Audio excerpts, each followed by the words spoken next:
Hey everyone, Robert here, author of Expansion Mastery, the practical guide to living a fully engaged life. Are you ready to start living life to the fullest? Are you ready and willing to transform yourself and your life from ordinary to extraordinary? Well, let's get to it, my friends. Welcome to the Fully Engaged Life.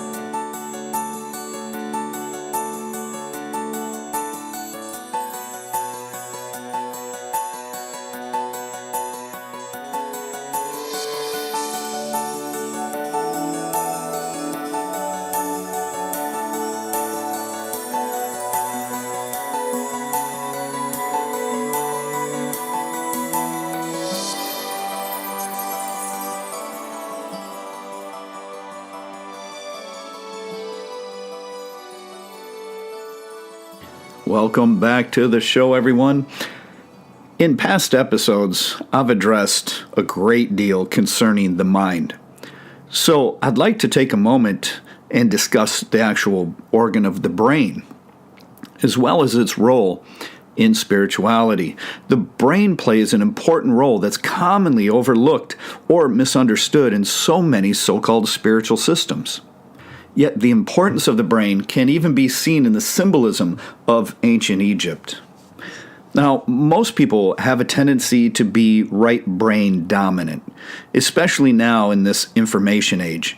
Technology requires us to be left brain dominant in order to use it. Unfortunately, one of the side effects is that it causes people to become stuck in their heads, locked in the left hemisphere of the brain. Why is this less than desirable, you might ask?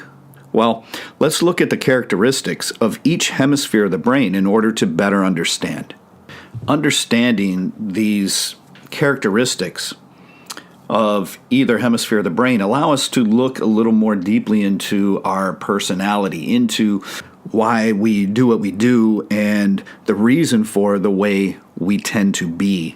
So the left brain, when this is dominant, gives the perception of physicality and reality. And in order to do so, it has to slow down your sense of perception.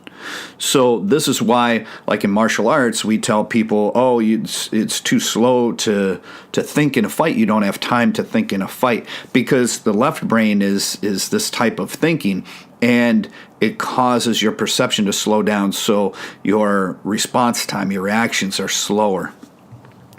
The left brain also produces the experience of separation, of you being different and separate from everyone else and everything else, the us against the world type of thought. The left brain also thinks in either-or terms. It views things by looking at the differences between them. It gives rise to linear perception, and this is in regards to time, mathematics, and even life itself. The left brain prefers things to be all planned out and structured. It's also responsible for feelings of insecurity and fearfulness. The ego dwells in the left side of the brain. So those who tend to be left brain dominant and dwell more in their left brain are more dominated by the ego. The left brain has a need for definition. And when there is this insatiable need for everything to be defined and cataloged, it causes a sense of blockage in our natural mental and energetic flow. Left brain also governs analysis, description, proof, regulation, language, and logical thinking. All of these things, the rational, analytical, verbal, process-oriented, controlling, and consequential way of thinking is all associated with the left side of the brain. It's exoterically based. It has a tendency to reduce experience into meanings and definitions that are then further separated into various analytically based categories in order to allow us to feel as though we understand it. The left brain requires facts and figures. And when we are left brain dominant, we tend to be control freaks and self-absorbed. The left brain thinks and talks to itself in the form of language. And it has a tendency to remember and dwell on the details of a situation, of an experience, or even when simply processing information. It is a left brain that is detail-oriented. When the right brain is dominant, we experience things such as creativity and artistry. We comprehend not only time but life in a more spatial, circular, or spherical manner, and we're able to see the big picture of things. Spirituality is associated with the right side of the brain. When we are right brain dominant, we tend to be more fluid and spontaneous. And this is where things such as fluid beliefs and fluid movement come from. All of that comes from the right brain. So in the book Expansion Mastery, when I start to talk about fluid beliefs, how to make them fluid and then eventually allow them to let go and have no beliefs, this is all things that have to come from the right side of the brain. The right side of the brain is tuned into our intuition, feeling, awareness, psychic ability, and various rhythms and patterns. It's when we prefer drawing to writing. Hence the famous book, Drawing on the Right Side of the Brain by Betty Edwards. A very, very cool book. When we are right brain dominant, we have a tendency to look at similarities instead of differences. And we assimilate whole chunks of information rather than breaking them down into small, digestible facts. And we have the ability to remember the bigger picture, the gist of things, when we're processing information.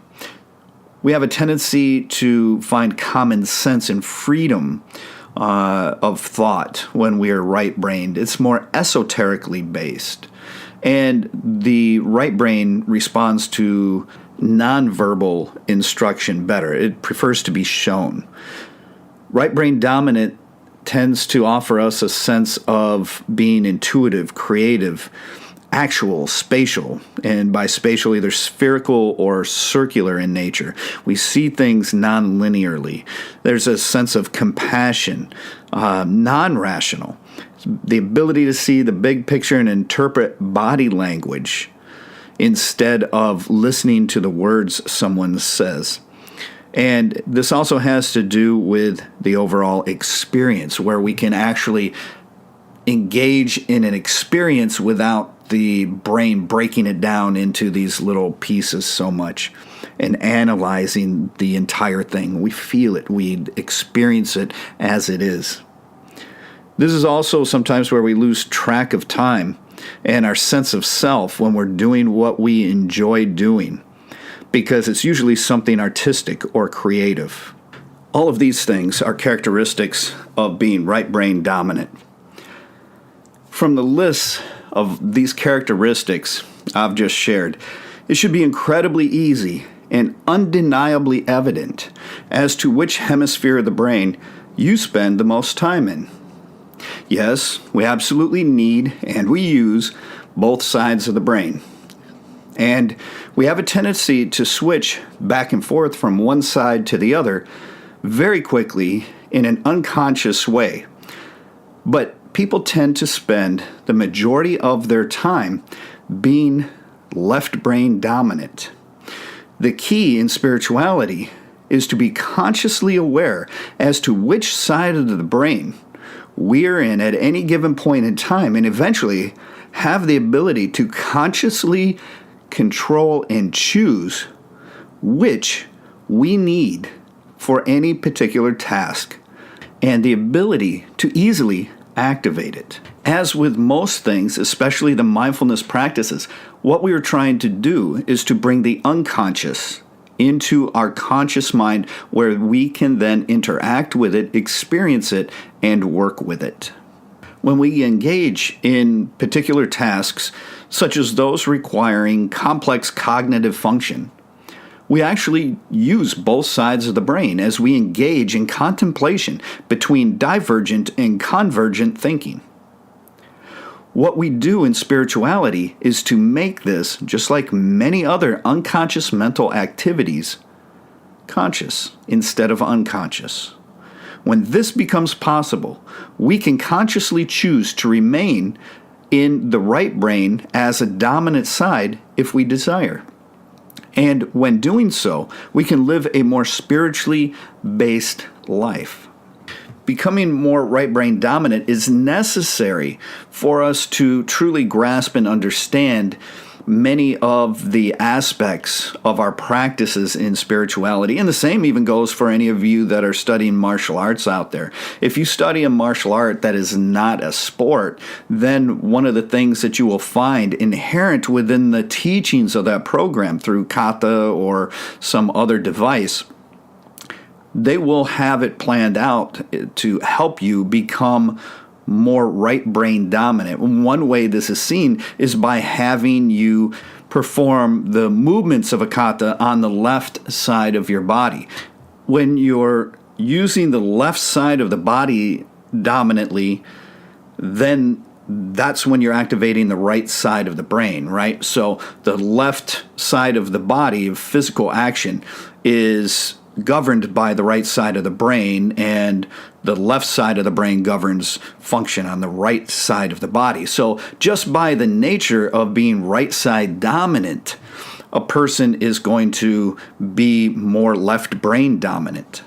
So many systems of movement, whether it's martial arts or dance or whatever it is, teaches us to discipline ourselves so we can use both sides of the body, become ambidextrous. And that's the beginning of balancing the brain. When I first began studying formal swordsmanship, one of the lessons that was given to me was learning how to write my name in kana with a dry erase board and a marker.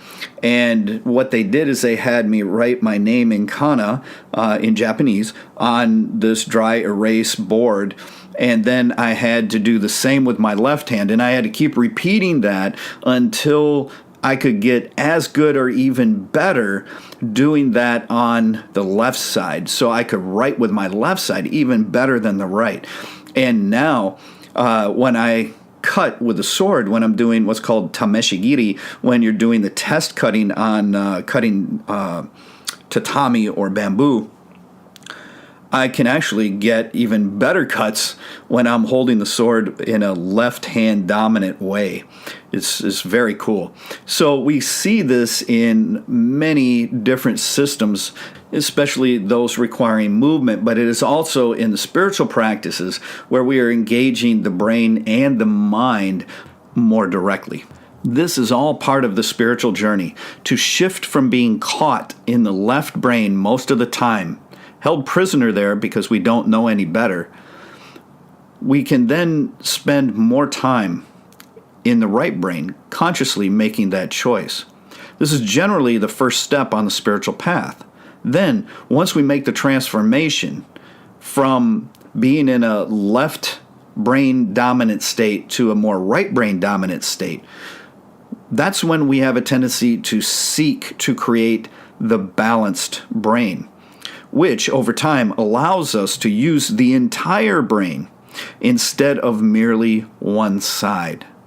This is one way we unleash our power as a human being, to use the whole brain, and to use it in a consciously trained manner. And while the brain and the mind are two very different things, there's no denying that they interact and affect one another. We can see this in regards to the ego, because while the ego is associated with the left hemisphere of the brain, we clearly understand that when we allow the ego to die through our spiritual practices, that nothing physically happens to the brain itself in terms of the brain dying. So when the ego dies, there is no part of the physical organ of the brain that dies. And then generally what happens is you have a tendency to shift over to being right brain dominant more often because the ego isn't there to keep you in the left brain. And then through the practices, you can incorporate both hemispheres of the brain and use the whole brain in a far more evolved and consciously aware manner. We can then see why practices of the brain and the mind and even the physicality are so important to spiritual studies. Just sitting in meditation is not the answer. There's more to it. We have to engage all the parts of the being. And if we look at it, we can see that both religion and atheism are left brain dominant points of view, whereas spirituality is on the right side of the brain, the right hemisphere. Religion requires beliefs, and they must be formed around certain information.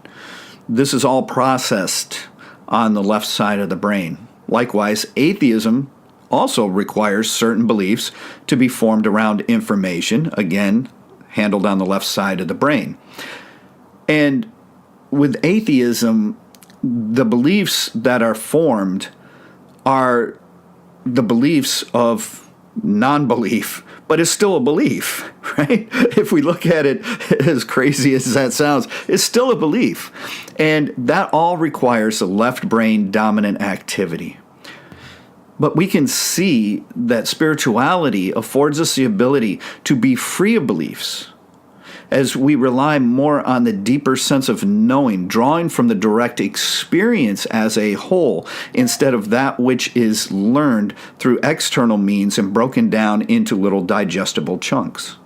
When we become more right brain dominant, it releases us from the constant thinking of the logical, analytical left brain. And all of that incessant chatter that we dislike so much, all of that happens because of the left side of the brain. So if you're having that happen all the time, then you know beyond any question that you are left brain dominant. And becoming more right brain dominant is the cure. The right brain allows us to feel enthusiastic and self-motivated and at one with whatever we are doing. There's a sense of being calm and in full control without really trying to control anything. It goes beyond happiness to a state of contented bliss. So you see, as we engage mind practices such as mindfulness and meditative practices, and meditation itself, this helps us to discipline the mind in a healthy way, as well as the brain. We are making actual changes to the processes that are fired unconsciously in the brain. Because when we are of ordinary, unawakened mind, the brain is imbalanced. And then we are dominated by one hemisphere of the brain or the other in a very undisciplined way. When that happens, there can be problems with our personality. For instance, when someone is of ordinary unawakened mind, is undisciplined, and they are left brain dominant, they absolutely need facts and figures and proof for everything. They don't believe anything unless they can see the facts and the figures, see it in front of them, right? Then they believe it. They need all of that stuff to form those beliefs, and they want those beliefs.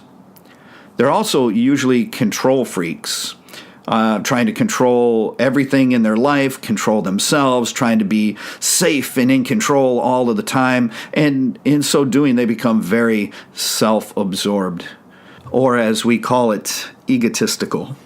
They need to have everything their way and do everything their way, and their way is always the right way, and no one should ever question it. And when we are suffering from this imbalanced brain, the same thing can happen when you are of the right brain domination, where you are ruled by your emotions and you're incapable of making rational decisions when necessary. You have a tendency to be flightier, and your emotions are all over the place, right? I've called it an emotional roller coaster. See, this is when you suffer from an imbalance in the brain. We have these character flaws. Spiritual practices like meditation seek to use the mind as a way to bring both halves of the brain together in a healthy, conscious manner.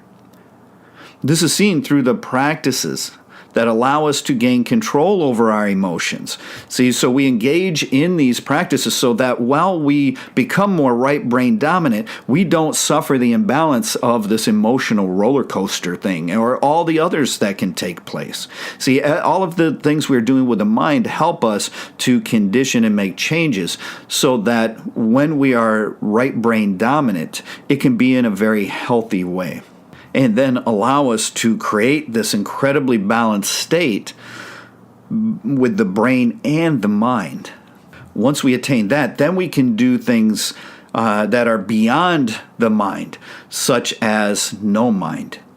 I've found that in teaching hundreds and hundreds of people over the years, that a lot of people, as soon as they shift from left brain into their right brain, and they don't have all of that chatter that they used to have, the mind is a little quieter. It's still talking to itself, but it's a lot quieter than the other side where the ego is screaming stuff all the time, right? And so a lot of people go into that side, and then they think, oh, I'm not thinking anymore. I'm in no mind. No, you're not in no mind. The thoughts are still there. They're just more subtle, but the brain is still communicating with itself through thought. But sometimes it's not thought in words as much as it is in something visual, so that you mistake that as something that it's not. In order to do this, we have to suspend the processes of the brain and transcend the mind. That's when we go into what's truly known as no mind. So it's much deeper than a lot of people tend to think. As soon as we have our first experience with a little bit of silence in the mind, we have a tendency to believe that, oh, that's what it is, that's no mind. And that's not it. It's deeper than that. But you're on the right track. So you're going in the right direction to experience it. So it's still a wonderful, wonderful point of progress. So when you start to understand all this, then you can understand the Breath Bridge program that I created. And the Breath Bridge program is designed to help us shift from the left side of the brain to the right side of the brain. And it's from there that we can access the point to really get into our inner self, and meditate. The right brain is what allows meditation to begin and allows us access to the mind, where the left brain keeps us locked into processing information from the physical senses. So if you remember a previous episode, I talked about the sense organs. In this case, again, let's use the eyes. And then the object. Right now I'm holding a teacup in my hand. So the teacup is the sense object. The eyeball is the sense organ. The act of looking at, of seeing the cup and noticing all the details is a sense consciousness. All of that is sending information back to the left side of my brain to be processed. So the cup can be analyzed. I'm analyzing the shape and the various colors and the design and everything else about it, noticing whether it's hot or cold or what have you, right? So when all of that's happening from the senses, we are engaged in the left side of the brain. Another reason why people have a tendency to be left brain dominant. So in the Breath Bridge program, we focus on becoming hypersensitive to the senses, and from that hypersensitive state, we take it to an ultimate yang state, and then we shut it down. We just drop it in order to cross the bridge. The bridge itself is the symbol for the corpus callosum. And that's the symbolism, as we're crossing from the left hemisphere across the bridge, which is the corpus callosum, to the right hemisphere of the brain. So just when you thought you understood everything about the symbolism of what I'm offering, you find out otherwise, right?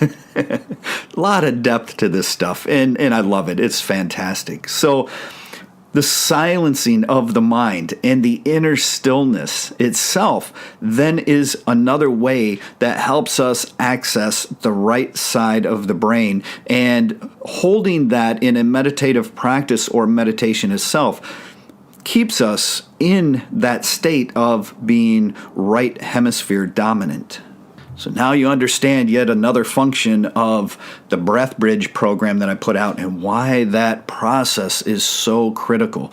It's incredibly easy, but yet it's actually quite masterful in the way that it allows us to go from the exoteric to the esoteric, from the outer to the inner, from the left hemisphere of the brain to the right hemisphere of the brain. So I'd like to finish this episode by sharing a few ways that are really easy, that you can begin shifting from your left brain to your right brain and actually start to engage this in a real practice. So the first is by writing your name backwards. Moving the hand backwards fires the right side of the brain. So whether you're drawing a picture or writing your name or writing whatever, pick something and then do it backwards. For those of you in martial arts, you could do particular movements backwards instead of forwards. It's the same with driving. I've developed driving skills where I can drive really well backwards. And that's because that's coming from the right side of the brain, right? So anything you can do backwards will allow you to shift over into the right side of the brain. You can also draw a picture upside down. Draw what you see upside down. This also helps you access the right side of the brain, and is a very common method that has come about because of the book Drawing on the Right Side of the Brain. You can also perform various physical movements with the left side being dominant, the left side of the physical body being dominant. And so you can write with the left hand instead of your right. You can do a martial arts form focusing on the left side being dominant instead of the right. And if you want to bring about a balance of the brain, you can do so with activities such as Bagwajong, where you're walking a circle and very quickly making very fluid, right? Which is, fluidity is part of the right brain, making very fast, very fluid directional changes while you continue your movement, not stopping. When we stop and we pose, that signifies being left brain dominant. But when we can flow through things and change directions very quickly, that not only signifies that we've crossed over into the right brain, but then we are capable of balancing both hemispheres of the brain. So anytime we engage in an unfamiliar movement, whenever we're learning new movement, we have the stage of learning, which is left brain, and then we have the stage of doing, of experiencing, and that is right brain. So if we engage in an unfamiliar movement, that often puts us over into the right brain as well. And another way is to start to bring your mind into stillness. Engage in a meditative practice or meditation, learning how to take your scattered mind and bring it down into the focused mind. As you're doing so, that will also access the right side of the brain. When you hear terms like stillness and silence, those are right brain terms. So the act of practicing something like meditation is a right brain activity. And this is why it's so incredibly difficult for so many people to do, right? So many people claim that, well, I can't sit there because I can't turn my mind off. My mind just keeps going, keeps going. See, that's because they're being left brain dominant. They don't understand how to get to the right brain, which is why I created and shared the Breath Bridge program, because that teaches you how to do it. So there are some very common, easy ways to begin accessing the right hemisphere of the brain and to become a little more right brain dominant. And then from the right brain, you can then learn to balance the entire brain, both hemispheres of the brain, bringing the two halves together and using the entire brain. Imagine the potential that can unleash for us when we use the entire brain. It's incredible. And any of the methods that I described are perfectly safe. They're easy to use. It's very natural. And it absolutely does not require any external stimulants such as illicit or even legal drugs. That changes the experience entirely. That's not what we're trying to do. We don't need that. So I've given you plenty of ways to work with this in a very simple and natural manner. Please visit me at www.expansionmastery.com. You can get your Breath Bridge program there. That is the only place you can get the Breath Bridge program, and I highly recommend it. Another powerful program that I've released. You can get the Appreciation Mastery program and your autographed copy of Expansion Mastery all on the website. And the holidays are fast approaching, my friends, so what better gift to give somebody you love and care about than peace of mind? Any of those programs that I offer are going to help them accomplish that. So I recommend you getting them for yourself and for those you care about and working together to enjoy the benefits that these practices have, all while helping with the consciousness shift. So please help me out. Join with me here. Have my back a little bit. I certainly have yours. And make sure that you're sharing these podcasts. Make sure that you're getting this information out. Make sure that you're buying the products and you're giving them to people who need them and are ready and willing to use them. Let's help this consciousness shift become a dominating force in the world and allow humanity's consciousness to rise and evolve to where we are supposed to be. Until next time, my friends, I wish you the very best in your practices and your life. Take care.